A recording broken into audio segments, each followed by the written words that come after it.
Bom dia, boa tarde, boa noite. Sejam muito bem-vindos ao podcast Envelhecendo e Agora. Nesse podcast, nós vamos te mostrar que a vida pode se tornar ainda mais interessante com o passar do tempo. Meu nome é Helena Leon e eu sou o host desse podcast. Olá pessoal, meu nome é Vinícius Miola, eu sou médico geriatra dos canais @geriatria com Miola e hoje a gente vai falar com o Dr. Maurício Di Marco, médico cirurgião do aparelho digestivo, membro do Colégio Brasileiro de Cirurgiões e do Colégio Brasileiro de Cirurgia Digestiva, e o Dr. Douglas Pelizaro, médico anestesiologista, coordenador aqui do Serviço de Anestesiologia do Hospital Universitário Santa Terezinha e do Hospital da Unimed, e também coordenador da residência de anestesiologia aqui do nosso Hospital Universitário Santa Terezinha. E o nosso tema vai ser cirurgia no paciente idoso e anestesia no paciente idoso. Sejam bem-vindos aí, guris. Obrigado pela presença. Obrigado pelo convite. Muito obrigado pelo convite. Show de bola. Então, assim, eu pensei para começar o nosso bate-papo em algo que talvez esse assunto é muito legal, porque para a população em geral, ele talvez ainda seja um tabu, né? Hoje, quando a gente vê cirurgias, especialmente talvez no paciente 80 a mais, né? Quando a gente fala idoso, cirurgia, anestesia no idoso, talvez a gente esteja falando dos idosos mais longevos mesmo, né? 80 a mais, 90 a mais, às vezes centenários, né? Muitas vezes parece ainda um tabu para a população em geral, né? Que um paciente com mais de 80 anos, meu Deus, né? Você não vai, como que você vai fazer uma cirurgia num paciente de 80 anos? Essa é a impressão que eu tenho na prática, né?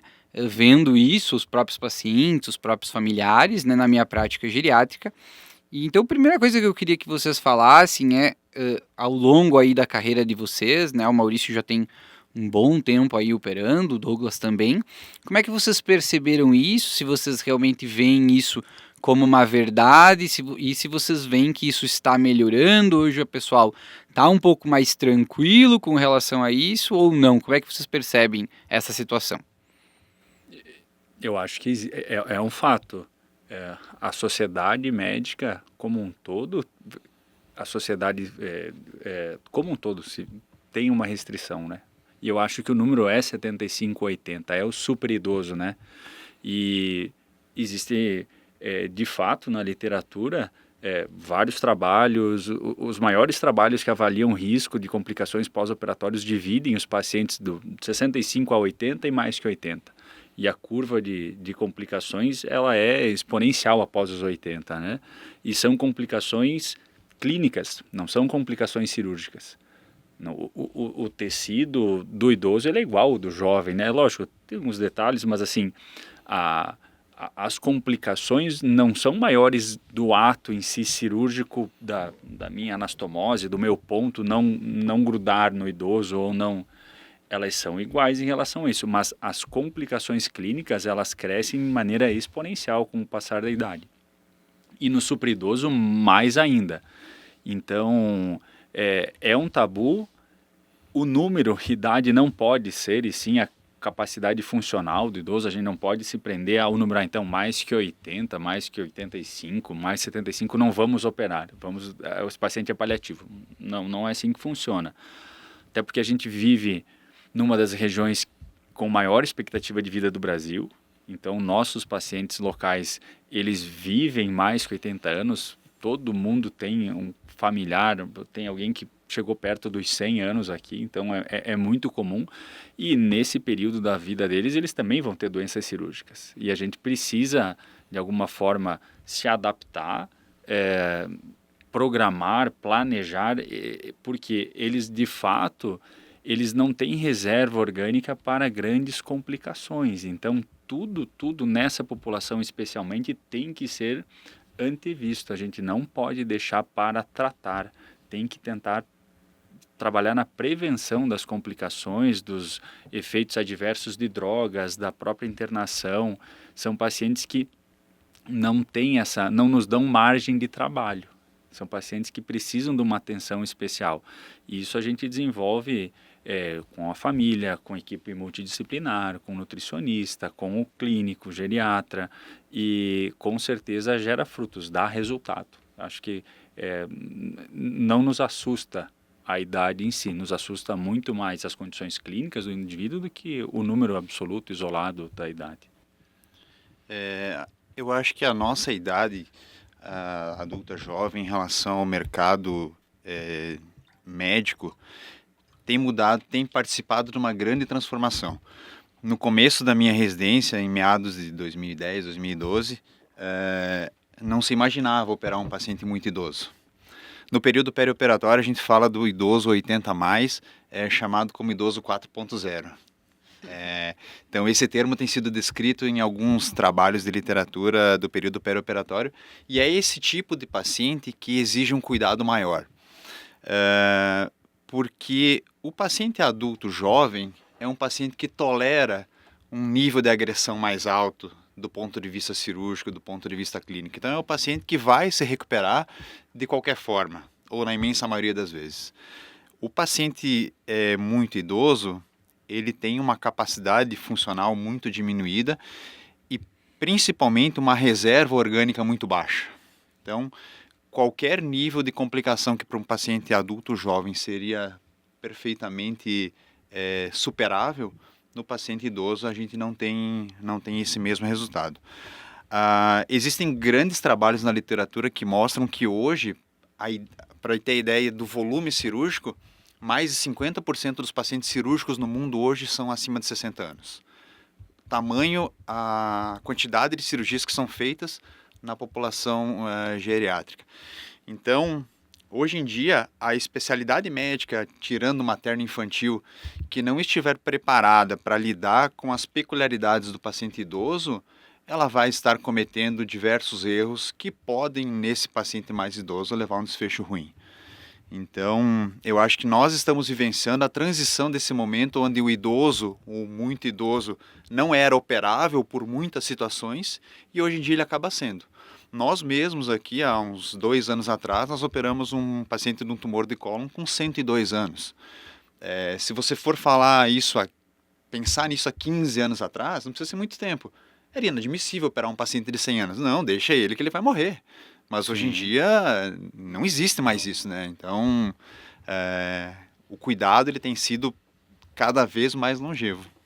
Legal, acho que eu concordo contigo, não sei se foi realmente isso, mas a nossa geração aí, 40, 35, 30 anos, né, que temos aí 10, 15, até 20 anos de formado, foi uma geração que já pegou essa transição, né, do processo de envelhecimento e desses pacientes mais idosos, né, tanto para você ser proativo no momento de intervir, mas também eu vejo que a gente tem uma maior facilidade, por exemplo, cuidado paliativo a gente entende melhor, né, é uma geração que entendeu um pouco melhor como ir cuidar desse idoso, né, então eu acho que isso realmente tem ajudado, mas óbvio que muitas vezes os nossos pacientes idosos e os filhos deles, né, que são quem vai ajudar a gente idosos também. Idosos também são uma geração mais antiga, né, que não tem essa nossa visão de que realmente vai operar um paciente de 102 anos, né, então eu concordo. Então acho que justamente por isso a gente está aqui hoje conversando com isso, que a gente quer tentar cada vez mais as pessoas entendam que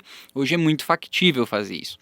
E aí, óbvio que é uma coisa que a gente sabe muito bem, e o Maurício colocou isso, que o maior preditor, talvez, de desfecho negativo desse momento seja a fragilidade, né? Para a gente falar de reserva funcional baixa, mais multicomorbidades, né?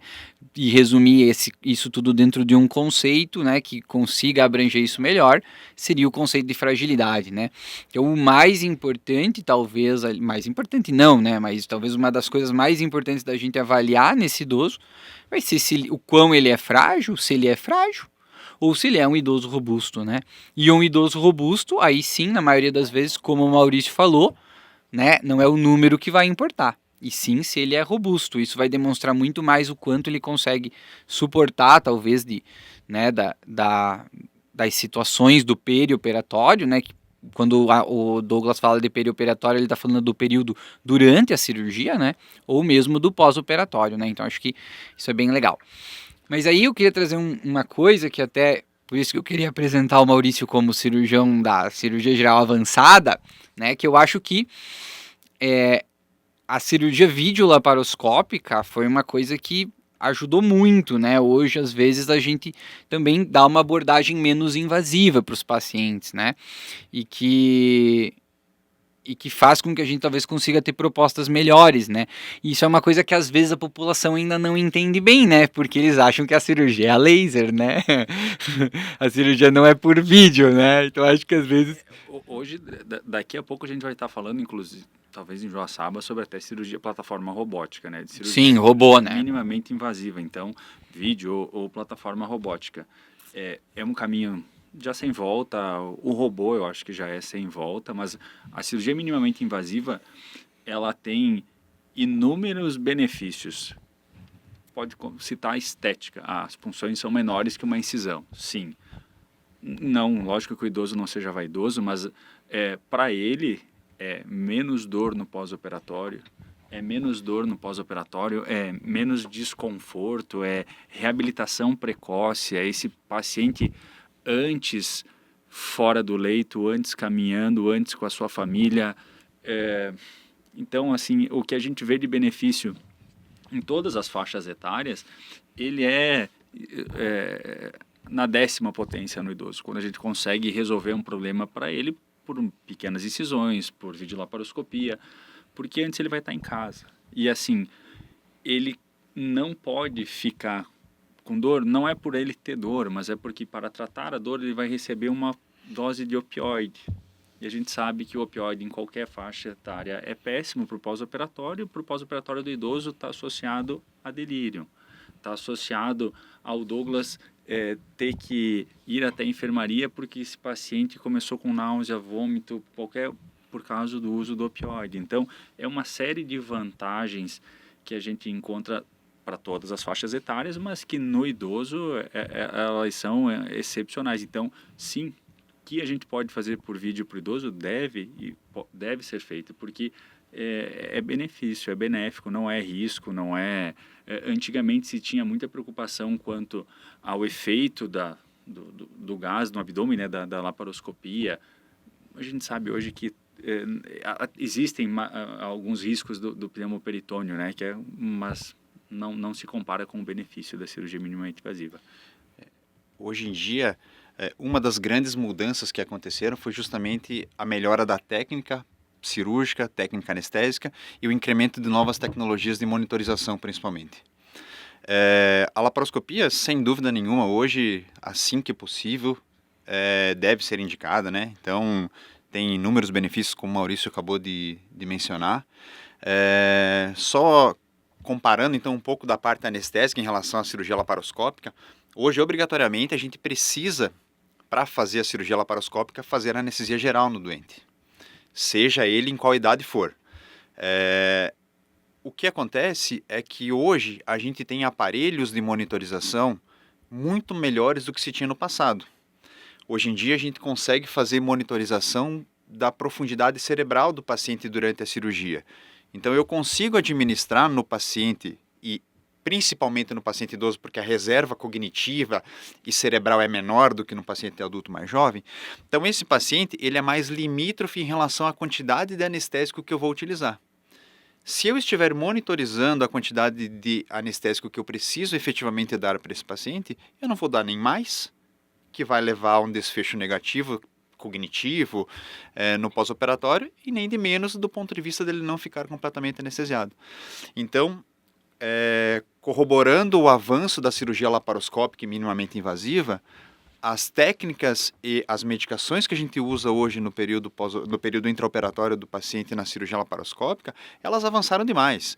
A gente hoje, não é raro, eu digo que é muito frequente a gente fazer cirurgia laparoscópica que vai embora no mesmo dia do hospital, não fica nem internado no hospital, dependendo, obviamente, do tamanho da cirurgia. Mas é uma quantidade muito grande de cirurgias que a gente faz a cirurgia de manhã e o paciente não fica nem internado, graças, obviamente, à evolução natural das técnicas e tudo. Então isso veio contribuir e veio tornar o ato anestésico cirúrgico muito mais seguro, e muito mais seguro nessa população especialmente. Nossa, eu achei bem interessante isso, porque eu já escutei falar várias vezes, claro, né, como leiga e de fora, nossa, mas aquele vozinho lá, ele não aguenta nem anestesia. Muito bom. As pessoas falam isso, às vezes as pessoas falam, não, o risco não é nem a cirurgia, o risco é a anestesia. Não é as pessoas, o filho fala isso, né, o meu pai não vai aguentar nem anestesia. Mas é que é o que é esse conceito, ele está enraizado na população de que realmente, porque o que acontece? Há muito pouco tempo atrás, 15, 20 anos, morria muita gente por causa disso. Porque a gente não conhecia exatamente como é que era a fisiologia daquele paciente, as técnicas e as medicações, elas não eram tão adequadas, a condução era totalmente diferente do que se tem hoje.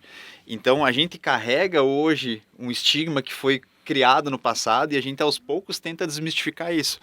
Então, hoje em dia, a gente tem uma taxa de complicação no período perioperatória, assim, relacionada ao processo de anestesia e cirurgia no paciente idoso, baixíssima, comparado ao que tinha antigamente, justamente por conta disso, por conta dessas evoluções tecnológicas e de equipamentos, de utensílios que a gente utiliza durante a cirurgia. Então você pode escolher ali o nível que você consegue deixar a pessoa dormindo ali. Exatamente, porque antigamente o que a gente tinha? Apagar mais ou menos. Para exemplificar, antigamente o que se tinha? Se tinha monitorização da quantidade de oxigênio que tinha no sangue e a pressão arterial do paciente e os batimentos cardíacos. Era isso que a gente tinha. Não se tinha nada mais além disso. Hoje em dia, então, esses dispositivos são aparelhos não invasivos, fica bem claro, assim, que não tem nenhum grau de complicação no paciente no uso desses dispositivos. Geralmente são adesivos que a gente coloca na cabeça do paciente e ele faz uma forma de um eletroencefalograma em tempo real para a gente. Então, através da profundidade que tem dessas ondas cerebrais durante a cirurgia, a gente determina se o paciente precisa de mais ou de menos anestesia para manter o mínimo necessário para que ele tenha a menor quantidade de complicações neurológicas possíveis no pós-operatório. Muito legal. Eu tenho uma dúvida sobre essas complicações neurológicas, mas eu não sei se já é o momento. Não, mas é legal. Essa questão da sedação do Douglas, muito, muito bom para o pessoal entender, né? Que é justamente o idoso, né, quando a gente seda demais, e vocês, talvez as pessoas que estão escutando, elas talvez já tenham visto algum exemplo, principalmente na UTI, que é um momento em que às vezes precisa ele ficar um pouco mais sedado, e que às vezes a hora que você acorda o idoso, que ele fica mais tempo sedado, que ele recebe mais medicação, é um momento muito difícil, ele acorda mais confuso, né, acorda com delírio, né, ele pode inclusive ter uma piora cognitiva por causa desse período que ele ficou, e aí o anestesista consegue usar a dose que fica perfeita, né, e que não vai ser nem de mais nem de menos, isso ajuda muito, com certeza. E sobre a cirurgia videolaparoscópica, eu vou só botar os pingos nos is, tá, pessoal, pra vocês entenderem o que é, quem não sabe, tá, então assim, não é laser, tá, não funciona como laser. O que o Maurício faz quando ele faz uma cirurgia videolaparoscópica? Ele faz um furinho pequeno, né, mais de um furinho pequeno, mais de um, e aí por algum desses furinhos ele coloca uma câmera, né, e pelo outro furo ele vai com o material que ele precisa para fazer a cirurgia. Então por que essa cirurgia é muito mais vantajosa? Primeiro que não tem uma incisão grande, porque ele através desses furos ele consegue com a câmera ver. A incisão grande nada mais era que para que o cirurgião pudesse olhar o que estava fazendo, né? Então, se ele não fizesse uma incisão grande, ele não enxergava o que ele estava operando. E hoje, através de pequenas incisões e com a câmera, muitas vezes o cirurgião ele tem uma visão até maior do que ele tinha antes com o olho, dentro de um buraco. É maior. É melhor, né? É maior e é melhor, e ele consegue... 4K e são 16 a 20 vezes maior do que a nossa visão. Em 4K. E, eventualmente, em 3D. A plataforma robótica em 3 dimensões, existem câmeras para laparoscopia convencional em 3 dimensões, então é maior, é melhor, é mais amplo. Tem pouca justificativa para não fazer, viu? Sim. Não tem. Tem algum caso assim que você não pode fazer? Sim, lógico que existem cirurgias que o que a gente fala assim, a grande maioria das cirurgias do aparelho digestivo, abdominais, elas hoje são factíveis por alguma via minimamente invasiva, seja ela laparoscópica convencional ou numa plataforma robótica. As contraindicações absolutas são pouquíssimas, são bem raras. Então, assim, desde cirurgias para doenças benignas como hérnias de parede abdominal, defeitos de parede abdominal, litíase biliar, essas quase todas por videolaparoscopia, as cirurgias oncológicas, principalmente coloretais, videolaparoscópica, trato digestivo alto, estômago, pâncreas, algumas delas ainda abertas, aí tem as indicações por tamanho de lesão, qual que é o objetivo da cirurgia, mas muita laparoscopia, muita cirurgia minimamente invasiva, porque é brutal a diferença de recuperação pós-operatória, de você ter um paciente no primeiro dia de pós-operatório fora da cama, sem sondas, com menos dreno em cavidade, caminhando, precocemente fora de um ambiente de UTI. Eu acho que assim são diversos fatores que a gente consegue organizar para acelerar a recuperação do paciente através de uma cirurgia que cause menos dor. Em relação a isso, existem diversos benefícios da laparoscopia, mas, na minha opinião, o melhor benefício da laparoscopia é justamente isso que o Maurício acabou de falar. É o paciente que faz uma cirurgia que hoje, às vezes, ela é mais rápida por laparoscopia do que pela via convencional, pela via aberta, então o tempo cirúrgico ele diminuiu, o que é um fator que contribui muito para uma melhora, mas principalmente porque o paciente é uma cascata de eventos que acontecem em benefício do paciente. O paciente faz a cirurgia laparoscópica, tem menos dor, precisa usar menos medicação para dor. No pós-operatório, se o paciente tem menos dor, ele respira melhor. Então ele não tem tanta dificuldade para respirar. E no paciente idoso é o paciente que faz menos pneumonia e que efetivamente fica menos tempo internado e que vai embora mais precocemente. Então é uma cascata de eventos que acontecem gerados por uma técnica menos invasiva. Se é o paciente que tem muita dor, é o paciente que às vezes não consegue respirar direito. Todo mundo, quando tem dor, tem dificuldade para respirar, respira mais rápido. Então, esses benefícios associados à laparoscopia que levam a essa cascata de eventos, diminuindo a chance de complicações. E na verdade, é via convencional, né? A gente fala assim, essa técnica, a laparoscopia existe há 30 anos, né? Mais de 30 anos. Então, é o convencional. Não pode ser a exceção, tem que ser o convencional, porque eu não digo nem o benefício, já é até o malefício de fazer aberto. É isso que acontece. O que o Douglas quis dizer assim, tem a rotina hoje de fazer isso dessa maneira. Se a gente for fazer o contrário, já vai ser fora da rotina. Já vai ser fora e eu vou ter respostas fora do que eu já estou habituado a ter, eu vou ter um manejo diferente, eu vou ter que sair do que é normal. E a gente não quer sair do que é normal, a gente não quer sair do que é rotina. É uma atividade extremamente protocolar. E quando você torna ela protocolar, as coisas tendem a ser iguais, os resultados tendem a ser iguais e você não inventa muita moda. Então, é isso que a gente tenta, de certa forma, mecanizar, né, a atuação. Porque aí você tem uma resposta igual sempre. Eu gostei dessa palavra rotina, né? A gente adora rotina. Você não adora a rotina.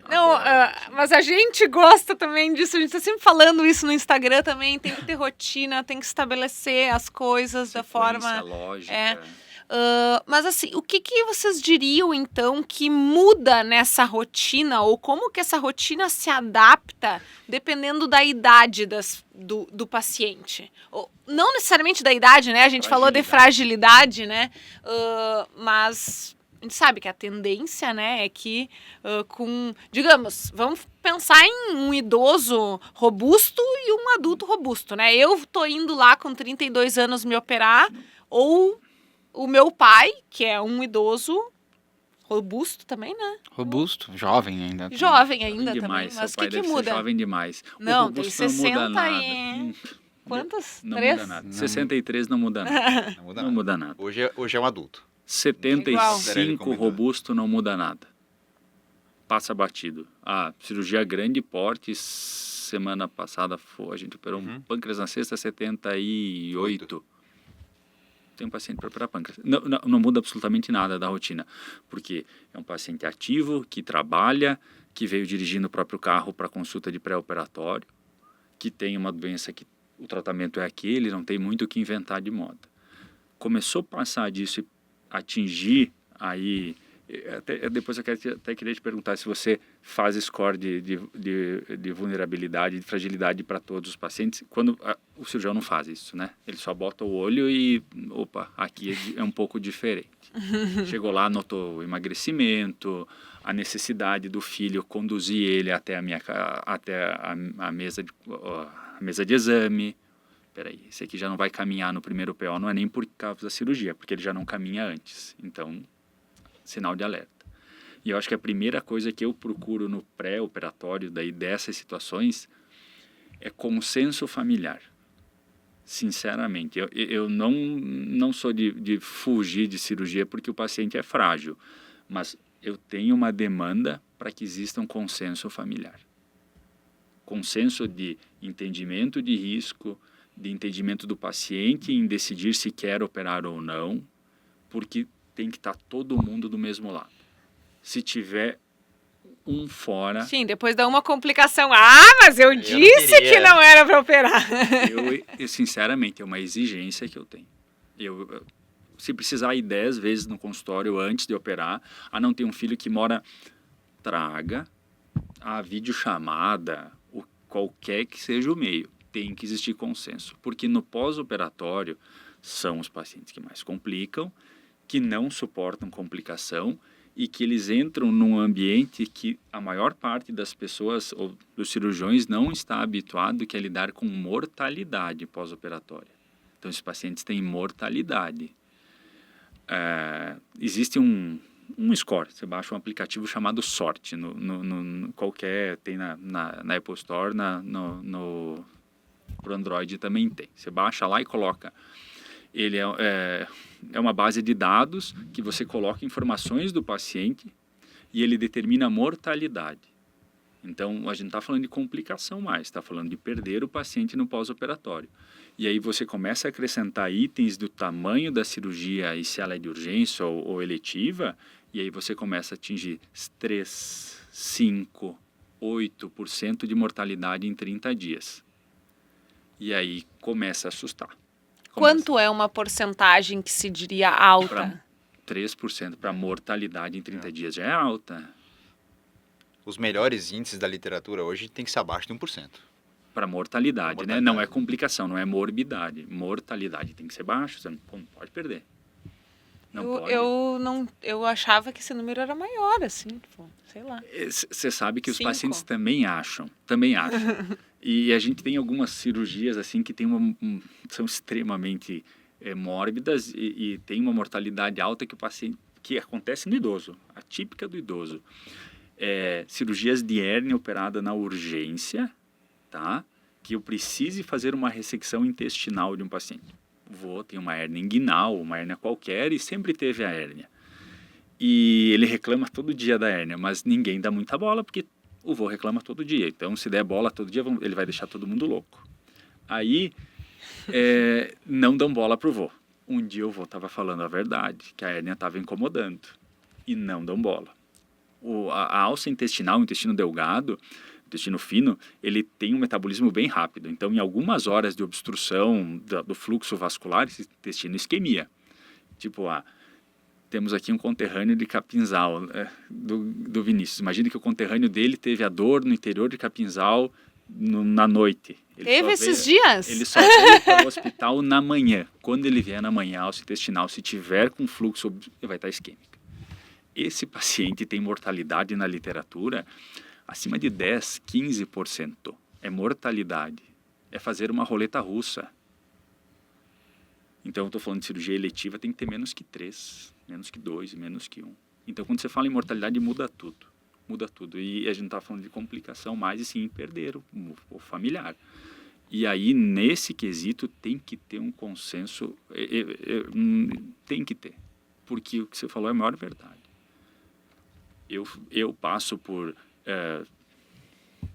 sei lá, imprudente por ter indicado a cirurgia num paciente acima de 80 anos. Os filhos que aceitaram por, sei lá, surge de tudo. Desde interesse em herança a tudo. Então, para se livrar do velhinho. Esse paciente acima tem que ter uma comunicação, uma posição familiar, equipe multidisciplinar muito, muito coesa, porque acontece, infelizmente, existe mortalidade. Você pode botar no melhor ambiente do mundo, literatura internacional, vai existir mortalidade quando você estiver nesse grupo de fragilidade.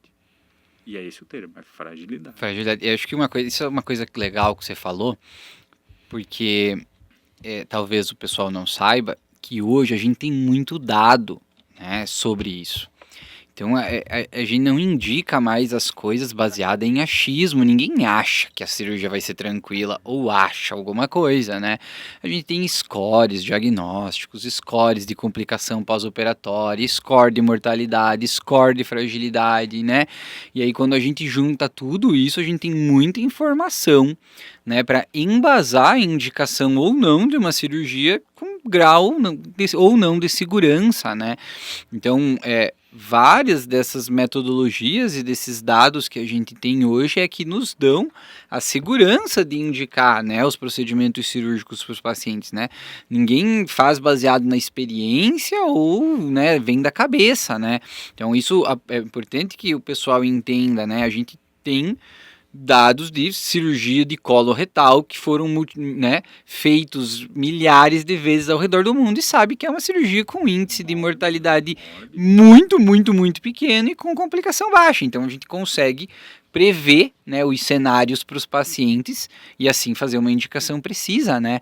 Então é importante que o pessoal entenda que a gente não faz, mesmo que fosse baseado na nossa experiência, talvez ainda valesse alguma coisa, mas nem isso né? A gente faz baseado na experiência mundial de muitas pessoas fazendo isso. Tá, mas isso vocês fazem, mas todo mundo faz? Isso, como é que o pessoal vai saber, assim, que pode É confiar? um conhecimento corrente, né? Literatura médica, hoje o acesso é muito fácil. E isso tem... E assim, a questão de ter os trabalhos com volume brutal, que tem publicações, é você aprender com os erros do que está no trabalho. Não dos erros do trabalho em si, né? Mas aonde estavam os pacientes com desfecho negativo naquele trabalho. Você não é ver o que deu certo, é ver onde que deu errado, para você não botar, não cometer o mesmo erro, não fazer igual. Então, a literatura está aí para dizer que não pode ser unilateral, as decisões não são unilaterais, né, de jeito nenhum mais. Então, é um consenso entre família, entre avaliação pré-anestésica, cardiologista, nutricionista, geriatra. Então, isso está na literatura. O American College, que é o Colégio Americano de Cirurgiões, tem um guia de cirurgia geriátrica. Não sei se você já... Sim, conheço. Então, ele tem um guia de preparo. Depois, se quiser, manda o PDF, você vai colocando. Talvez coloque no... Dá pra gente disponibilizar no YouTube, né? Porque tem e é aberto o acesso. Sim, sim. E aí lá tem um protocolo que envolve toda a estrutura hospitalar, como se cirurgia geriátrica quase fosse uma especialidade médica. Isso já é discutido quase como área de atuação. Não é. Mas existe todo um protocolo da anestesiologia, da equipe de enfermagem, da equipe de nutrição, de fisioterapia, porque vai chegar um momento que, se você não oferecer isso, você se expõe inclusive a litígio. Porque está documentado na literatura que você deve fazer isso no idoso. E aí, a partir do momento que você tem um resultado negativo e não fez, qual era a sua justificativa de não ter feito? Então, no Brasil isso não anda muito dessa maneira. Nos Estados Unidos anda. Anda, até porque a seguradora, quando vai remunerar o provedor, não vai remunerar, porque você não atuou, não fez as coisas de maneira adequada. Então, isso é um caminho sem volta. E assim como você gosta de rotina, é protocolar. É para todos. Para você ter uma ideia em relação a volume que você estava falando antes, para você ter uma ideia, a quantidade de cirurgias que são feitas no mundo hoje, tirando cirurgias superficiais de pele, elas giram na casa de 230 milhões de cirurgias ano. A gente está falando de uma população que, acima dos 60 anos, tem mais de 50% desse volume cirúrgico. Então, a gente está falando de mais de 100 milhões de cirurgias nesses pacientes geriátricos. Então, isso é uma amostra populacional enorme, tremenda, né? Que você consegue gerar uns dados muito robustos para corroborar o que você acabou de falar. Caramba, né? Se imagina que um quinto a mais que 80 num futuro muito próximo, né? Sim, muito próximo. Uhum. Isso, hoje você tem bibliografia para tudo, né? Hoje a gente tá falando de cirurgia, anestesia, mas terapia intensiva, né? A gente trabalha esses dias de pacientes 90 a mais na UTI na Holanda, os caras com dados gigantes de pacientes internados, né? Então, hoje tem muito dado, claro, e se criando cada vez mais, então isso corrobora as nossas decisões, né? Então, acho que para quem está escutando e acha que talvez veja isso como uma novidade, né? Eu acho que essa soma de tecnologia mais dados, né, é uma coisa que fez com que hoje a gente tenha muito mais segurança para fazer as coisas. E que é a base do mundo moderno, né, pessoal, que tá, né, quem está nos escutando, né? A gente está aqui hoje falando com vocês para o mundo inteiro, né, justamente por causa disso, né? Então isso não mudou dentro da medicina, né? A medicina avançou junto e é por isso que hoje a gente consegue, através dessas oportunidades melhores, né, consegue operar pacientes que há 30, 40 anos atrás jamais se imaginaria, né? Então hoje... Há 20 anos atrás não se imagina. 20 anos atrás, é verdade. 20, né? Eu vou ter, agora eu vou fazer 9 de formado esse ano, que 15 que eu entrei na faculdade, né? Pô, quando eu entrei na faculdade eu não imaginava. Então é verdade. Mas legal.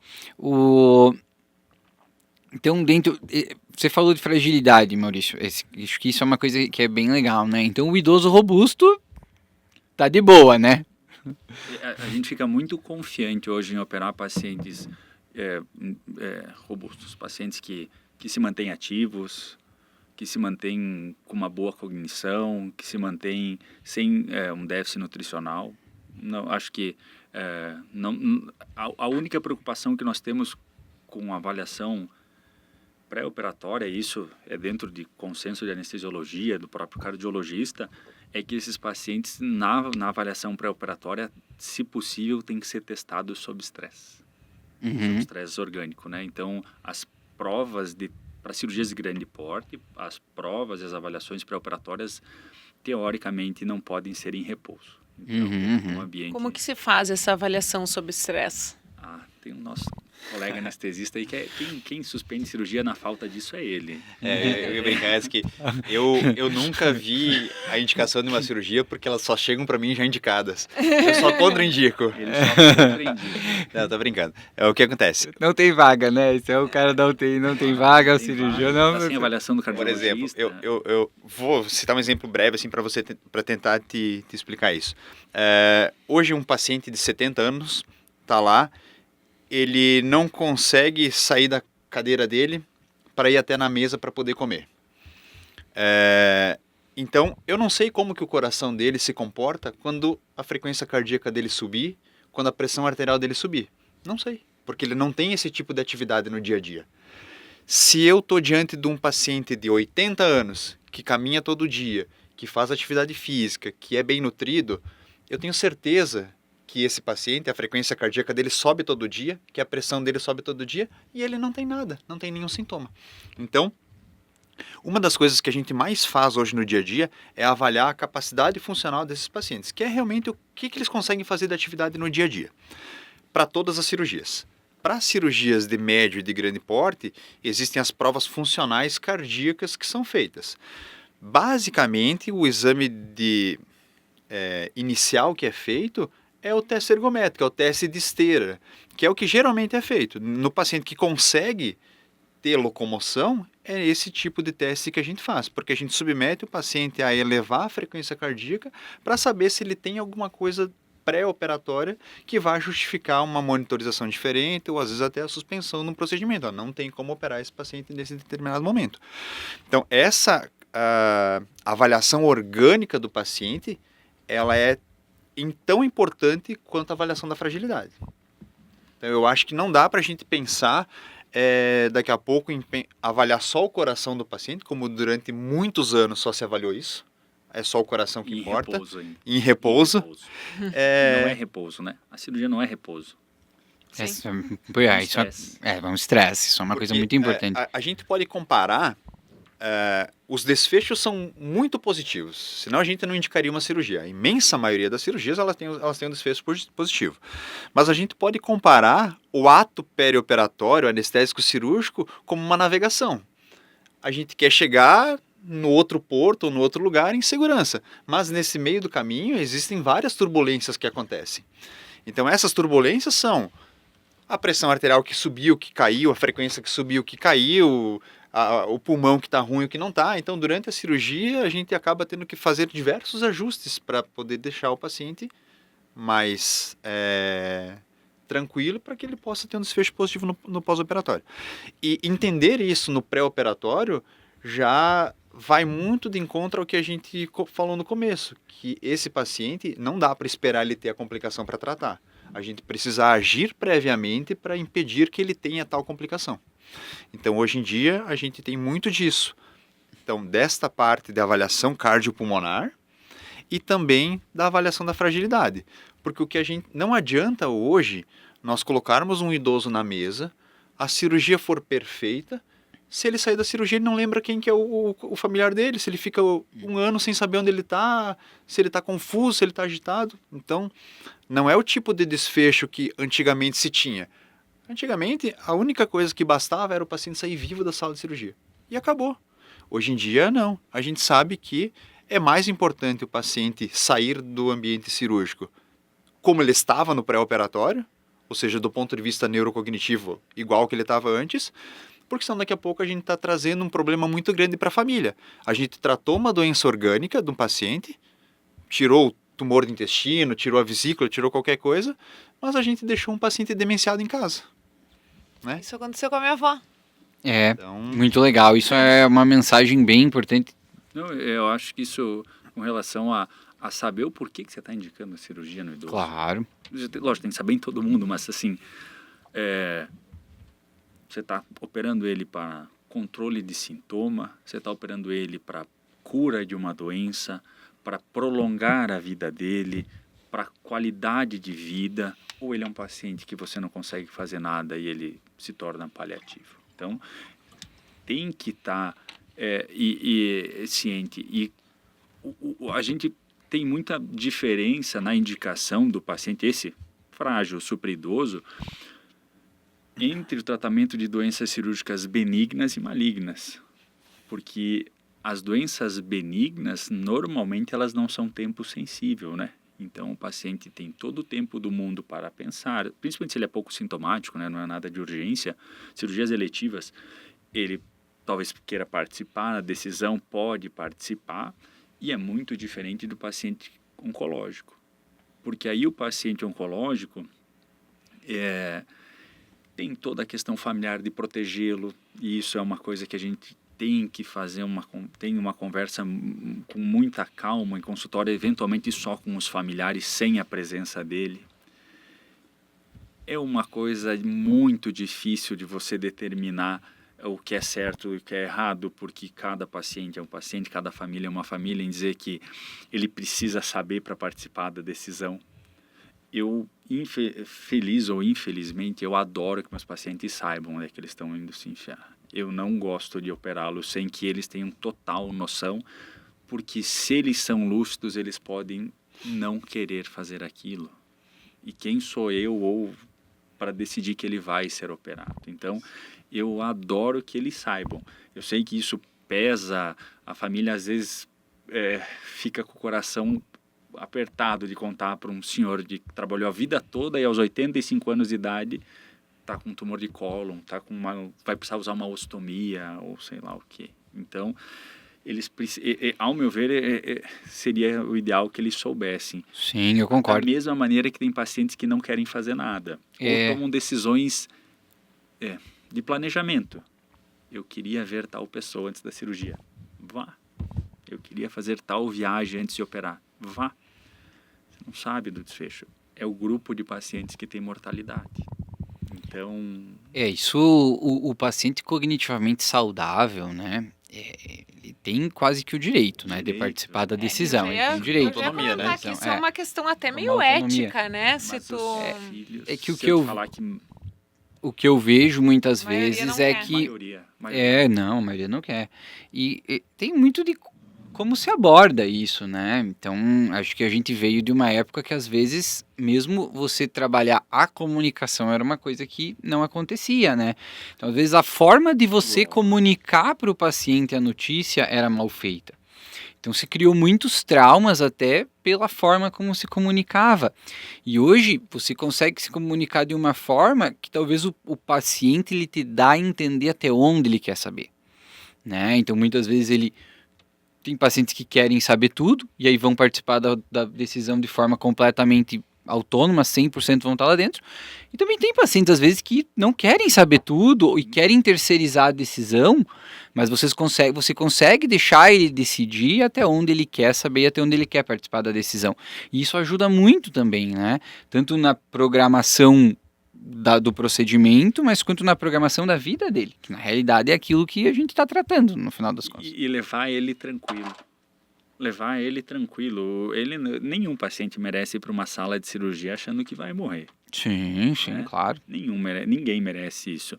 Agora, para eles, quando o Douglas vai fazendo a indução anestésica e fala bons sonhos para o senhor, aquele momento ali, se ele está tranquilo, ele vai ter um bom relaxamento, um bom período de descanso durante a anestesia e vai ter um despertar tranquilo também.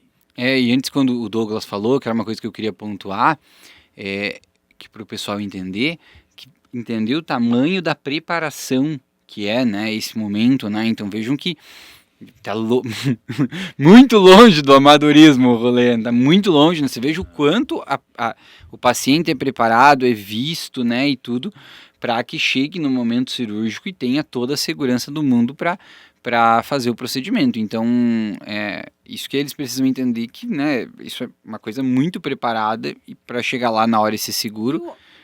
E no caso de um paciente que não se locomove, não tem como ele fazer o teste da esteira, como é que faz um teste em estresse nele? Aí existem outras formas. Existe uma forma de fazer um ecocardiograma, que é um ultrassom do coração, através do uso de medicações intravenosas que elevem a frequência cardíaca. Então a gente fala que é um ecocardiograma sob estresse. Existe uma forma de fazer cintilografia miocárdica, que é um exame de medicina nuclear, que também nos dá esse tipo de informação. E então, dependendo do caso, indica um ou outro teste. Tem tomografia para ver a coronária com estresse, tem ressonância sob estresse, tem até o próprio cineangiocoronariografia, né, que é o cateterismo cardíaco, para você avaliar o paciente que não tem uma capacidade de... E é muito comum. É muito comum. Você não vai conseguir colocar um idoso frágil na esteira. Ele não caminha nem para bicicleta, não consegue. Então, é muito comum. E é muito comum não ter nada. Não conseguir nada, porque daí ele é vasculopata grave, que você não pode fazer isso. Você teria que colocar ele para fazer um CAT direto. E aí começa a fugir do livro. E aí começa a ficar difícil. Às vezes a gente fica numas sinucas de bico. Porque realmente o paciente não tem às vezes condições de fazer um exame, ou às vezes o paciente ele é tempo sensível para aquela cirurgia. Ele não tem tempo para ficar fazendo avaliação. É um paciente que tem um tumor que está obstruindo, que precisa ser operado rapidamente, é um paciente que tem uma relativa urgência para precisar fazer a cirurgia. Então, muitas das vezes, a gente assume como esses pacientes sendo de altíssimo risco para eventos intraoperatórios, cardíacos, pulmonares, enfim. E a gente conduz esses pacientes de uma forma totalmente diferente da rotina que a gente sempre tem. Então... Eles são mais invadidos, o peso daquele procedimento recai de maneira diferente sobre quem está fazendo, porque ali você está navegando no escuro. Então, tem que sair tudo muito bem, muito bem, muito bem. E aí, de novo, família. A família tem que estar do teu lado. A família tem que estar do teu lado o tempo todo, o tempo todo, o tempo todo. Nesses cenários, assim, em relação à participação da família, volto a dizer, eu não indico a cirurgia, então o paciente já chega indicado para mim. Mas eu também, no pré-operatório, eu sempre estabeleço os riscos que o paciente vai ter no período pré-operatório e eu falo de todos eles para o paciente, para o familiar, para todos. De risco de ter disfunção cognitiva, risco de ter problema no coração, risco de ser reinternado, risco de UTI e risco de mortalidade. Então, nesse cenário, quando você está diante de uma situação que não é a rotineira, realmente a família precisa saber de todos os riscos, né, para poder tomar decisão. Não dá para você esconder um risco possível de acontecer durante uma cirurgia para a família, para indicar a cirurgia, e aí depois você tem um desfecho negativo. A gente tem a postura que é sempre falar para os pacientes e para as famílias exatamente, ou aproximadamente, o risco que a gente acha que aquele procedimento vai ter naquele paciente. Não dá para ir para a cirurgia carregando o peso Da decisão sozinho, né? de jeito nenhum. Não, e o peso de... Eu não preparei a família para um desfecho negativo, eu não preparei todo mundo. Não dá. Nós já temos que preocupar com o paciente e com a doença. Eu não posso carregar essa preocupação. Então, não é que eu transfira ela, mas eu divido ela. Eu preciso dividir com a família. A família tem que estar totalmente ciente do que está acontecendo. Cirurgia, a gente não trabalha numa ciência de fim, né? Na medicina, a gente tem poucas áreas que são ciências de fim, que tem como objetivo o resultado. Compromisso com o resultado. A gente tem compromisso com o processo. O compromisso é em oferecer a melhor maneira, a melhor estrutura, as melhores condições e a maior dedicação possível ao paciente. Mas eu não tenho compromisso com o resultado que vai dar certo. E isso não é leviano, é o que é. Sim, com É o que certeza. é. Então, Isso para qualquer coisa dentro da só não- medicina. Cirurgia plástica, cirurgia estética. É ciência de Sim, de sim. fim. Fora cirurgia estética, fora procedimentos estéticos, né? Não só cirurgia plástica, procedimentos. Todos os outros são, o resto da atuação médica é uma ciência de meio. Então, a garantia é, eu vou me dedicar ao máximo, eu vou tentar montar a melhor estrutura, as melhores condições, as melhores situações para que eu, na maior parte das vezes, atinja o desfecho desejado. Porém, E isso é uma coisa que a população tem muita dificuldade de entender. Porque eu, muitas vezes, especialmente quando a gente trata pacientes com demência, né, diversas medicações, assim como todas as medicações da medicina, elas funcionam para alguns que não funcionam para outros. Né? Isso é assim, mas como na demência são medicações sintomáticas, né, a família vê muito bem se ela funciona ou não, porque ela é sintomática, ou ela melhora ou ela não melhora, né? E isso é normal, alguns pacientes não respondem, isso está na literatura, né? E eu gosto de explicar para eles, mas as pessoas têm muita dificuldade em entender que os remédios eles não são imediatos, você não toma um AS e no outro dia o teu risco de infartar vai a zero. Né? Não é assim. Quando você toma um AS, mesmo diante de um infarto agudo do miocárdio, ele só diminui um pouco o teu risco de morrer. Mas você ainda tem o risco de morrer, ele só é um pouco menor do que as pessoas que não tomam AS, que hoje em dia ninguém não toma, né? Mas quando se fez o trabalho, foi só diminuir esse risco, né? Então, mesmo assim, as coisas ainda podem acontecer.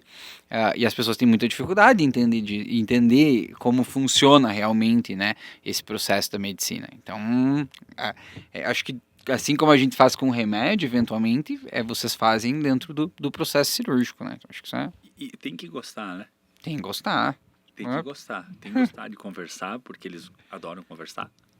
Tem que gostar de explicar, tem que não se incomodar em explicar a mesma coisa várias vezes para vários filhos. Sim. Porque às vezes vem 3, daí na outra consulta vem os outros 4, daí você se confunde porque 2 eram parecidos, você achou que já tinha falado e não é o mesmo filho. Isso acontece. Então tem que gostar, tem que estar animado em fazer as coisas. E eles surpreendem. Surpreende. Isso é uma coisa legal. Eles surpreendem demais. E até o que eu queria comentar antes, então aproveitando que você falou agora desse negócio da surpresa, que é quando a gente falou das famílias, né? E dessa questão oncológica, às vezes de esconder, e isso é uma coisa que as famílias não percebem, óbvio, porque elas não vivem isso sempre, elas vivem isso uma vez, eventualmente, né? Mas que os pacientes idosos, eles têm um conhecimento sobre a vida deles e sobre as situações do organismo deles que a gente não entende, porque a gente não é idoso, né? Mas a gente vê que eles sabem o que está acontecendo, né? Então, para as famílias, por mais que você queira esconder, você não está escondendo, né? O paciente tem 85 anos, né? Ele está nessa terra aí muito mais tempo que eu, 3, 4 vezes, que vocês aí. Então ele entende o corpo dele, ele sabe quando as coisas estão erradas, ele sabe quando ele está mal e ele sente quando as coisas estão num momento difícil e grande parte das vezes sentem quando talvez está chegando a hora. Então, mesmo que vocês queiram esconder, sinto muito informá-los que vocês não estão escondendo, porque ele sabe o que está acontecendo exatamente com ele, ele conhece o corpo dele melhor do que ninguém, né? Então, Eu já escutei algumas vezes, deixa eu me despedir dos meus filhos porque eu tenho certeza que eu vou morrer. Eu já escutei isso várias vezes. Sério, durante a cirurgia eu já escutei várias vezes. Graças a Deus ainda não. Mas a gente escuta isso bastante baseado no nisso. médico, daí sim, a primeira consulta de diagnóstico lá para falar e ninguém fala o que ele tem, né? Porque não construiu ainda essa ponte para chegar no diagnóstico, né? Então começa a pedir exames, sabe? Eu já sei o que ele tem, os filhos sabem o que ele tem e ele não sabe. E não foi nenhuma nem duas vezes que terminou a consulta, tá aí. Doutor, você não vai me dizer o que eu vim fazer aqui? Aí...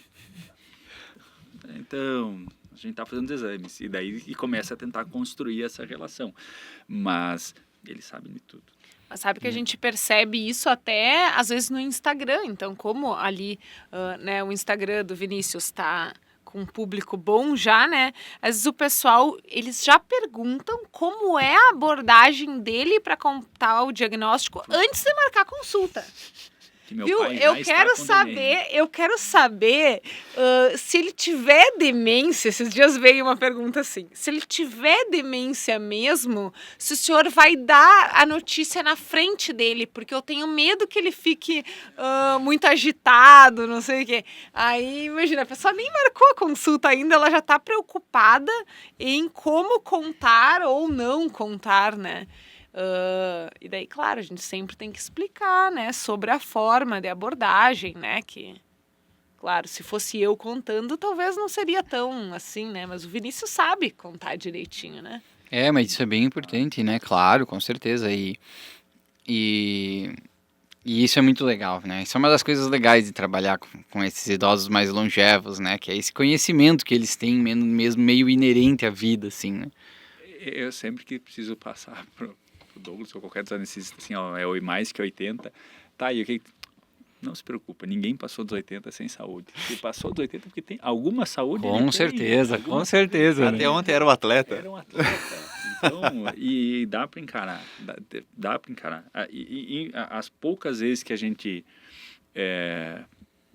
cai do cavalo, né, e isso infelizmente acontece, a certeza tem que ser de que preparou tudo da maneira adequada, fez da maneira adequada e eventualmente teve alguma intercorrência. Não dá pra ir pra casa botando a cabeça no travesseiro e não achando que fez o melhor que pôde. Tem que fazer. Mas isso que você falou é legal, porque às vezes, por exemplo, no meu caso, eu recebo um paciente que vem para a primeira consulta com o geriatra. 88 anos. Ele nunca consultou, tá? E o cara tá super bem. Aí ele vem lá meio que trazido pela família e tal, né? Obrigado. E aí não tipo queria assim, ir. tô aqui, tô bem com 88 anos, que esse maluco vai me ajudar, que eu já não sei, né?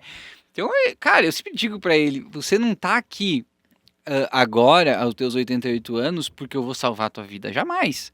Você tá aqui pra no teu aniversário de 100, você estar melhor do que se você não estivesse vindo aqui. Então, o nosso objetivo é que no teu aniversário de 100 anos você esteja melhor do que se você estivesse em casa e não estivesse vindo aqui no meu consultório. Então, e para isso que a gente vai trabalhar. E não é porque senão eu vou te fazer chegar aos 100. Não é isso. Você vai chegar aos 100 porque você é um homem saudável. Mas agora vindo aqui você vai chegar aos 100 melhor do que se você não tivesse vindo aqui. E aí eu vou te ajudar a fazer isso. Passar a fazer exercício. Então, e aí a gente vai dar as orientações que são necessárias, né? Mas é isso, né? O idoso longevo, ele é longevo porque ele tem saúde boa. Né? Alguns já a medicina até leva, né? Até os 80 anos, mas aos trancos e barrancos, né? Não, e os piores pacientes que a gente operou não eram nem de 70, eram de 60. Exato, os pacientes graves não chegam aos 80 anos, os que chegam aos trancos e barrancos, né? Os pacientes que chegam bem aos 80 anos é porque têm uma saúde boa, Os realmente. piores ficaram no caminho. Ficaram no caminho, Ficaram no exatamente. caminho. E não Então, foi esse, nem dos 70, foi dos 60. então esses dá para operar, né? Então, esses que chegaram lá bem, dá para operar. E às vezes a gente se depara com situações que a família não quer que opere. E aí é uma situação difícil, porque eu tenho que convencer eles a aceitar um risco que eles não querem aceitar nenhum. E, por outro lado, quando eles falam assim, não, o risco de dar, tem o risco de ele falecer no pós-operatório. Sim, tem o risco de falecer. Quando a gente fala de doença tempo sensível, se esse paciente não é tratado, você não está falando de risco, aí você está falando de certeza. Então, você tem o risco de não dar certo. Esse aqui existe, a gente vai fazer todo o trabalho para que dê certo. O não fazer nada é a certeza que vai dar errado. Só que esse entendimento é difícil. É difícil porque ele está no jeitão dele. Só que aí, você, às vezes, não é nem na primeira consulta, é nem no primeiro médico que consegue fazer essa transição. Às vezes precisa de uma segunda opinião, de uma terceira, de um familiar médico que ajuda nesse entendimento. Porque senão, assim, não. O doutor falou que tem risco a cirurgia, não vamos fazer nada. Ele é muito idoso, não vamos fazer nada. O não fazer nada, eventualmente... É uma sentença de morte. Sentença, é uma certeza que vai dar errado. E aí, dá errado às vezes. Ou errado, não digo dá errado, mas o paciente vai falecer disso certo ou errado. Mas que poderia ter prolongado a vida. Daí entra naquela questão dos objetivos da cirurgia. Se é controlar sintomas, se é para prolongar a vida, qual que é o objetivo da cirurgia. Então, vai existir um grupo que vai ser cuidados de fim de vida. Sim. Pacientes que estão até ativos, com uma boa cognição, mas que por não aceitar o risco, são transformados em pacientes paliativos. Não nos cabe julgar se está certo ou errado. Às vezes até pela vontade do paciente, ele não quer fazer nada. Esse era meu tempo na Terra. Eu quero ver meu bisneto e acabou. Não quero que eles me vejam no hospital. É decisão. É isso aí. Bom, muito legal. Já passamos aí de 1 hora de conversa. Então, vamos indo para o encerramento, né? Guris, palavras finais aí. E aí, se quiserem passar algum contato de vocês aí, seja Instagram, não trabalho muito com Instagram, Maurício nem tem Instagram, mas outro contato, fiquem à vontade de ir. Bom, a gente hoje, resumindo tudo, estamos muito confortáveis hoje em cuidar desse paciente muito idoso. O que antigamente talvez a gente não estivesse tanto. Porque a gente faz isso com muita frequência e tem resultados relativamente bons. Então, dadas as condições que temos hoje de trabalho aqui, especificamente onde trabalhamos, a gente efetivamente consegue prestar um bom cuidado a esses pacientes idosos, independente da idade cronológica deles. E então eu fico feliz em estar discutindo esse assunto, porque é uma coisa que a gente gosta, que a gente trabalha muito com isso. E eu acho que esse tipo de conteúdo em relação ao cuidado desse paciente cirúrgico idoso, ele tem que ser cada vez mais difundido. Agradeço o convite mais uma vez por estar participando, discutindo com vocês esses assuntos. E muito obrigado. Discutido e desmistificado, né? Justo, Porque eu acho que o que a gente mais fez aqui hoje foi tirar esses mitos que ainda existem. E vão continuar existindo. E vão continuar existindo porque eles vão continuar envelhecendo. Eu gosto, não adianta. Tem que gostar, porque são situações que tiram o tédio do dia. Você tem um paciente difícil para operar, um paciente idoso, acho que é muito individual. Tem colegas que preferem não tratar. Normal. Quando a gente se dispõe a tratar, acontece isso, a gente se surpreende. Porque por mais trabalho que eles possam nos dar, você prolonga a vida, você vê pacientes que estariam, de certa forma, sentenciados a um fim de vida doente ou sintomático, você acaba prolongando isso, controlando isso, e eles ensinam também, né? Eles ensinam muito, porque a vida é mais simples, parece ser mais simples para eles. Sinceramente, eu tenho essa impressão. A vida deles, e não é porque eles não trabalham, porque as responsabilidades já são dos filhos, eles fizeram a transição e troca do eixo familiar, né? Eles não são mais o alicerce, eles são apoiados, alguém apoia eles, né? Não são eles que apoiam os demais familiares. E eles parecem ter uma vida mais simples em relação a isso. E esses pacientes, por incrível que pareça, eu acho que são os que dão mais certo as cirurgias, porque eles vão tranquilos, as coisas dão certo. Eles chegaram numa idade com saúde e as coisas dão certo.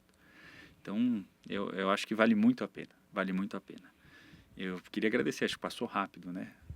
Fala bastante, foi bem legal, foi bem... Show, obrigado, guris, aí, por terem aceitado o convite. Pessoal, espero que a gente tenha, como disse a Helena, né, desmistificado um pouco esse assunto, que vocês tenham entendido um pouco melhor de por que hoje, né, a gente tem confiança, segurança para indicar os procedimentos cirúrgicos, né, e realmente os guris que, né, trabalham muito mais com isso têm os bons, excelentes resultados com os pacientes idosos, especialmente os 80 a mais, né, eu gosto de falar, porque são aqueles que dá mais, né, dúvida aí, às vezes, para as famílias, né? Então, espero que a gente tenha conseguido esclarecer melhor para vocês entenderem e terem mais tranquilidade na hora de discutir esses assuntos com os familiares de vocês, tá bom? Muito obrigado. Lembrem que vocês nos encontram nas redes sociais como @geriatriacomiola no Instagram, TikTok e no YouTube. E até a próxima. Até mais então, pessoal. Espero que vocês tenham aprendido bastante com esse episódio, assim como eu aprendi. E continuem aí conosco, né? Que nós vamos ter muitos conteúdos legais por vir. Tchau. Tchau. Tchau.